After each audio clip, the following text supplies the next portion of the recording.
Madoda corporate IP, madoda leadership, siyajabula kuba nawe. Vele wavusele Maswati Lamahle my leader. Angivusele Maswati Lamahle, ngivusele kuwe Mageba, Thabiso Moloi nethimba lakho. Maswati siyanithanda, sinivusele kakhulu lapho nikhona khona.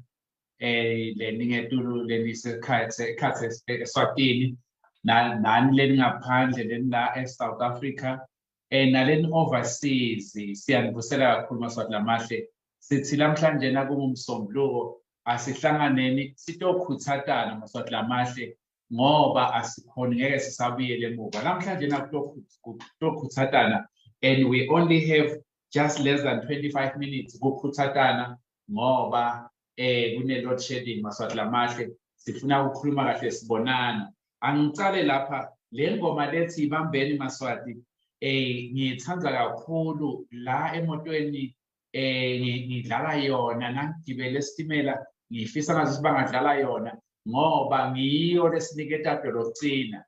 Maswati Lamahle basilabadzala kuthina septokusa enzathakusa bese bamnyama kakhulu. Ngiso ke leso sikhathi lesikuso, kodwa ke sitakwendlula masinyane Maswati Lamahle. Angicale number 1 ngidawubelele ngishaya ihloko kokucala sikwendlulisile buhlungu bethu kulabo labasishile ngesizathu semzabalazo, kodwa ngisaphinza ngedlulise la ngoba solo bake bashona nje akazi umuntu asakhone kungena, ifamily or umndeni wakamema, umndeni waMlando, umndeni wakaMaseko, Comrade Thulane nalabanye ke labashonile Maswati Lamahle. Sithi madudu, siyabonga kakhulu kuseboleka abantwana benu nabobabe benu nabafowethu nabodzadzewethu ekuthini balwe bafele inkululeko yethu thina Maswati. Siyabonga kakhulu. Sithi kodwa inkosi ayibophe, inkosi ayicinise, inkosi ayibe nani nalabo ke labalimele nalababoshiwe singeke sabakhohlwa. Bafile bafowethu nabodzadzewethu kuze kuthi wena nami sikhululeke, kuze kuthi bantwana bethu kanye netizukulwane letitako tikhululeke. Ngakho ke singakhohlwa lokho, njengaloko asho Solomon Mahlangu uma sebafuna kumbulala eMabhunu wathi tshela abantu bakithi ukuthi ngiyabathanda, wathi batsheleni ukuthi ngiyabathanda, nibatshele ukuthi abaqhubeke balwe. Wathi ingadi yami itawunisela leso sihlahla lesitawukwenda ukuthi sinikete tithelo tenkululeko yesive sase-South Africa. Nangempela ingadi yakhe yanisela leso sihlahla lesenda ukuthi kube netithelo tenkululeko lapha eSouth Africa. Siyakhona namhlanje kulwa naMswati ngoba Solomon Mahlangu wafa kwabe sekutholakala inkululeko lapha eSouth Africa. Siyabonga kakhulu, singabonga ukona kufa kodwa nje sibonga ukuthi nisiboleke laMaswati langa ekuthini afele inkululeko yeMaswati. Singeke sabakhohlwa nalabo lababoshiwe, labafaka ekhathi umkhondo 3, labafaka ekhathi ama-MPs lamabili, labafaka ekhathi nalabanye ke labanengi ema-comrades lasanza kuboshwa. Sithi angeke siwakhohle Maswati Lamahle, kodwa masingasho njalo nje ngekukhuluma Maswati Lamahle. Kuze kuthi isistrategy sethu sichubeke kufanele sikhombise uthando lwalabo bantu lasebabhadarile ngetimpilo tabo, babhadara ngema-limbs abo, labo labalimele nalabo lababoshiwe labangekho kuma-families abo. Kodwa Maswati Lamahle sakheni nje sikhwama sichubeke sifakeni imali Maswati Lamahle kuze kuthi la ubale ngekhathi sikhona ukuthi sibanake, sinake nema-families abo, imindeni yabo lengaphandle lengekhathi baye badzinge ema-toiletries, kusho ukuthi kokugeza, kokuxubha, kokushaya incingo konke nje labo labakudingako asibaniketeni i-support Maswati lamahle sozethi nalomunye longaphandle athi ukuthi uma ngilola lamaswati lana angeke angikhohlwe. Angedlule-ke Maswati lamahle ngisho ukuthi asenginikezwe i-feedback number 2 kwesibili ngalesihlanu lesisuka kuye sibe ne-picket kusho ukuthi sihambile saya lapha ku-consulate le-office laseSwatini leli lapha eJozi sihamba njena sithutshwa phambili makhomanisi umbovu i-South African Communist Party lapho comrade Solima Payila angimabhalane lomkhulu khona lapho comrade Amos Messiah Mbenzi abelunga lelikhulu lelikhona lapho comrade Bobet Dhlamini alilunga lelikhulu layo leyo nhlangano lapho Chris Hani wafa angimabhalane lomkhulu waleyo nhlangano. Ngibonge bangani bethu labakhulu Maswati lamahle ningabakhohlwa nge-Freedom Day. Bengikhuluma nalomunye waseCanada ngimtshela ngithi emakhomanisi bangani bethu labakhulu ngoba uma ugula nobe udzinga i-oxygen ufuna umoya wokuphefumula loyo muntu lokunika loyo moya wokuphefumula awuyoze umkhohlwe eSwatini lakithi. Ngakho-ke angeke sikhohlwe labo bantu labamakhomanisi who are standing with us. Angeke sikhohlwe iCOSATU, i-Congress of South African Trade Unions, angeke sikhohlwe iNEHAWU lehamba neCOSATU, angeke sikhohlwe i-EFF South Africa neSwaziland, angeke sikhohlwe i-African National Congress, angeke sikhohlwe abantu baseNamibia. Baningi abantu esingeke sibakhohlwe Maswati lamahle because basiniketa i-oxygen manje. Ngalesikhathi uMswati athi ufuna kusuffocate uthi ufuna kusincisha i-oxygen. Bangani bethu siyileke lapha lokuhlele nakusho 1 sijabulile kubona amaswati amanengi aphelele nema-South Africans esikhathini esiningi ngokuhamba kwasema-South Africans manengi nathi kanti ngise fanele sihambe phambili. Sishito-ke amaswati amahle ukuthi uma unatsatsi wenu nabhuti wakho namako wakho namakwakho bamaswati bala eSouth Africa basebenza siyabanxusa ukuthi abasijoyine uma silwela inkululeko yabo ngoba ngeyabo nabo abavele laba ababekile emsebenzini abafake imali ku-UED or bafake imali kuPhudemo noma bafake imali kuSwalimo noma ngangiliphi lelo cebo lapha ngakhona kufaka imali kulo kuze kuthi Maswati lamahle laba lesikhona ukuthi labakhona bokuthi but abanamali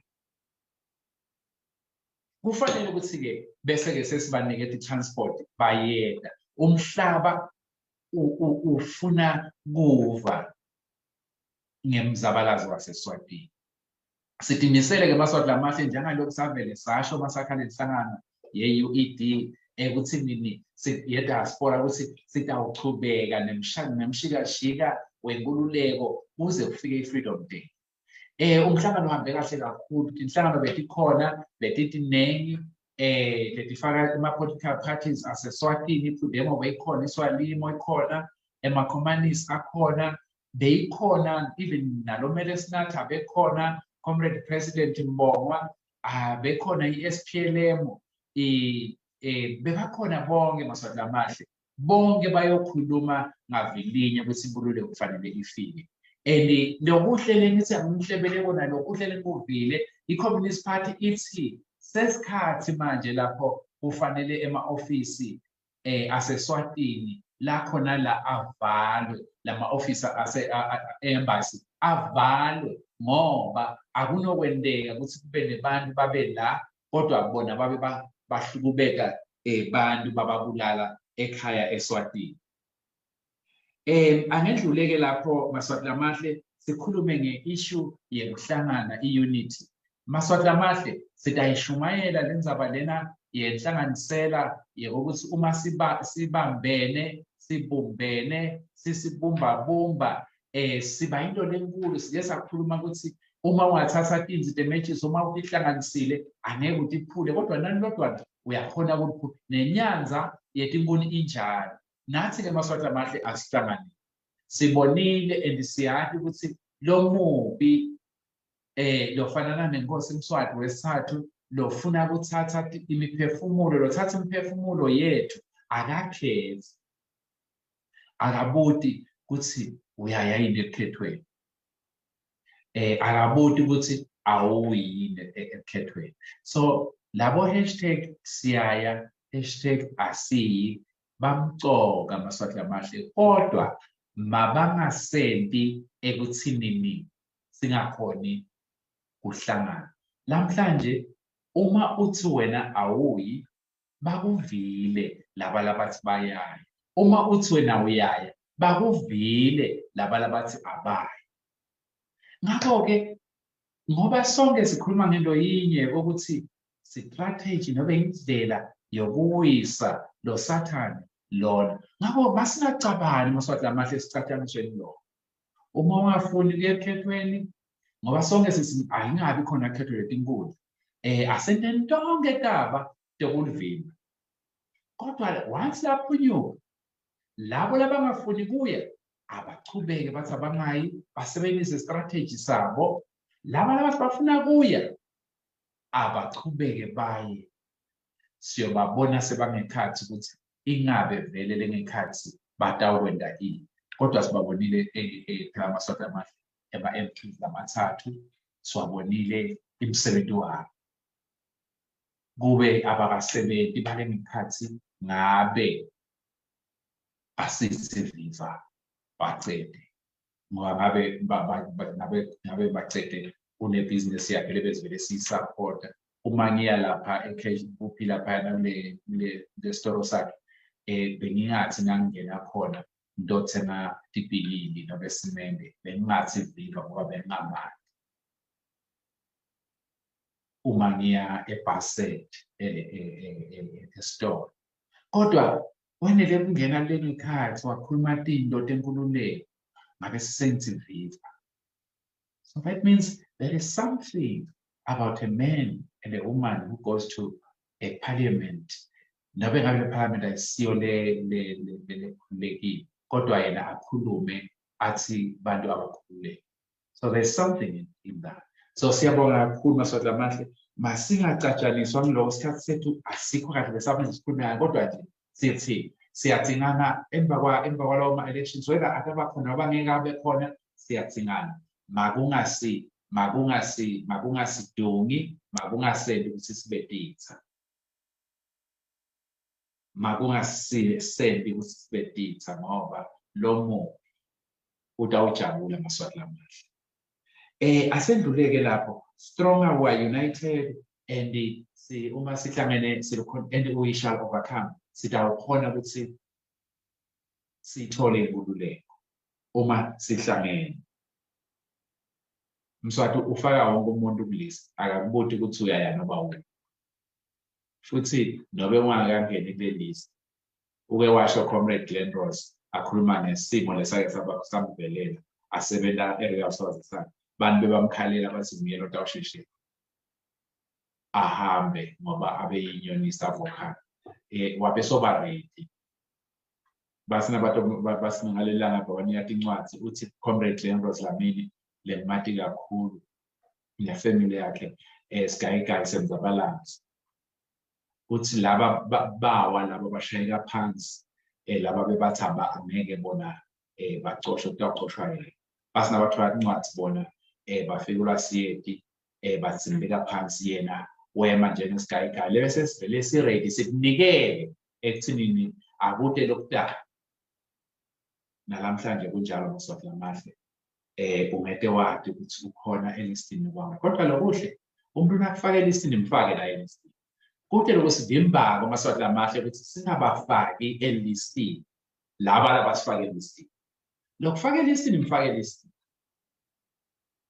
uyakhe ibe yinze ilist uthi ungamfaka elistini ke ubese uyamwenda daba to ukuthi angakhona ukuthi endless afeze lokho lafuna kwenda kuwo uyathi ke mswati lamahle ukuthi uma wafuna umuntu ekuthinini akusoconge wenda njani ngoba nangasekho ngeke azakusoconga asengene na ichili yebantu ke lokufa kwabantu bethu ngamissionaries yabona maswahla amahle masikhathi sekude manje kusele 10 minutes kodwa ke uyabona kufa akukho kude umuntu emhlabeni lo nesikhiya nobele watiko ukuthi umuntu uyofanini nalo icontrolako impilo kude ngakho ke kufa is outside our control but lokuhle lesikwati konke kufa ukuthi njengaloku satalwa sitawufa sitawudlula emhlabeni ngakho ke nobe ngabe Mswati athi ufuna kusibulala besawuvele sife mos lokhu kuhlunge kufa kunye ukuthi laba labasele tihlobo nemindeni ngoleva flu mina comrade IB nasengifike ngeke ngibuke ebuhlungu futhi nasengifile angeke ngithi nangifile singosiyami bengifuna ke esontweni manje sengifile angisakhona futhi ngeke ngithi bengifuna kuyobukela iclub yami yebhola angisakho sengifile sengivele ngifile lokunye kungemuva sengomphefumulo nje kuphela lotawuya lapho ngisebenzela khona ngiyakholwa ukuthi uNkulunkulu ngendlela lesebenza ngayo sisebenzele umzabalazo sitawuhamba siye ezulwini ngakho ke sawuqhubeka sike so we shall all die one day including laba labasidingelayo including lokufaka ekhathi Mswati lokufaka ekhathi nefamily yakhe Themba Masuku Deputy Prime Minister lesingazange simkhetha utawukufa ngifuna ukutshela khona ngizawungeke ngitshele naye ngaThemba Masuku emaphoyisa nemasotsha atawufa andabonile bozakawa bafa so ayadi ukuthi kuyafika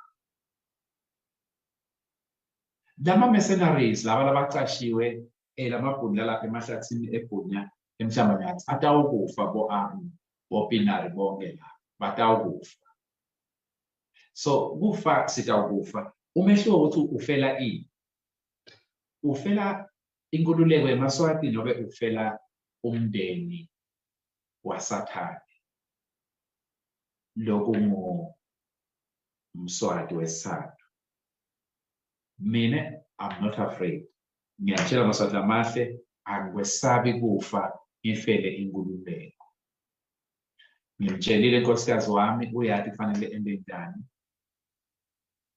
ngamtshela ngathi mhla kusolo safika sahlangana nawo nga-1985 e-university vele kufa kwakuseceleni kwami ngoba kwafa abantu lenganginabo kumkhonto wesizwe uNkulunkulu wangigcina ukuze kuthi ngifeze umsebenzi wakhe wenkululeko nawo kufa kutawufika kufa angeke kodwa kufa kusivimbe ekuthini silwele inkululeko Maswati amahle ngeke kwesaba kufa kusivimbe ekuthini silwele inkululeko yethu simaSwati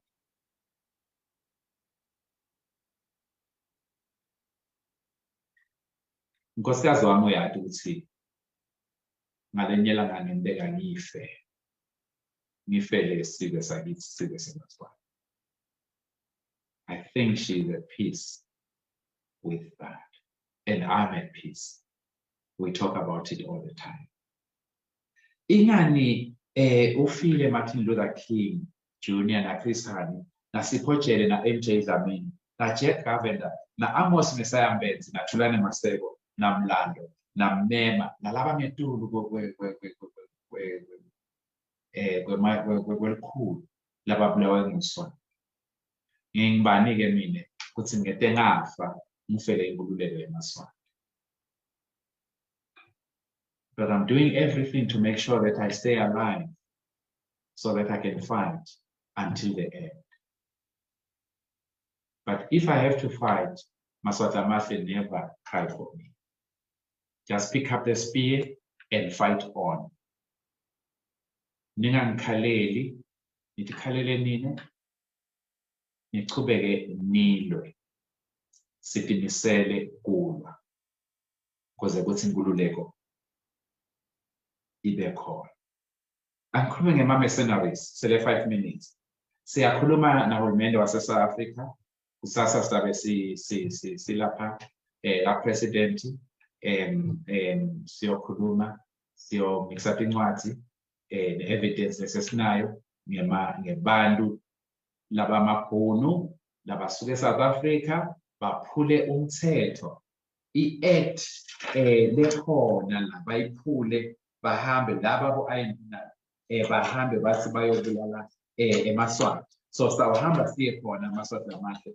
siyokhuluma kune-Mercenaries Act 27 of 2006 sibabhalele president ngoba sikhulumile nalaba bema-Hawks bathi cha bhalelani president nisingambhalela nilethe utasiniketa athi asambe siyobahlola sidabe sesiyabahlola sitaniketa kodwa i-update Maswati lamahle ukuthi kuhamba kanjani. We are fighting back. Whenever on your behalf we will continue to fight. Friday picket sitawuya njengalokhu lesihlanu phelile besipicketha kulesihlanu lena siya ka-foreign affairs la eSouth Africa and siyokhuluma ngento yinye kuthi stop and prosecute ama-mercenaries njengaloko siwashilo langa aselalapho eSwazini. And then sizabe sesiba neplani lesawukhuluma ngayo sitanitshela next week ukuthi iplani yokulwa nalama-mercenaries ngala South Africa ihamba kanjani. Mswati shall be defeated. Umhlaba soyathi ukuthi Mswati umuntu onjani.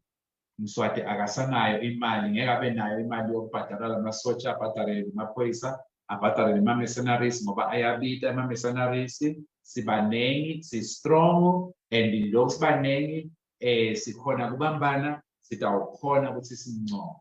uNkulunkulu ungakithi uthi eBhayibhelini ngobani longamelana nathi uma yena angakithi. Asilweni ngathi tonke indlela Mswati amahle kude indlela leyi-one asilweni ngathi tonke indlela. Sengigcina kunemntwana lomncane wentombazana loLswati lofundzile kakhulu ehamba nge-wheelchair kusukela ka-grade 1 ecreche until so aze afike songena e-university.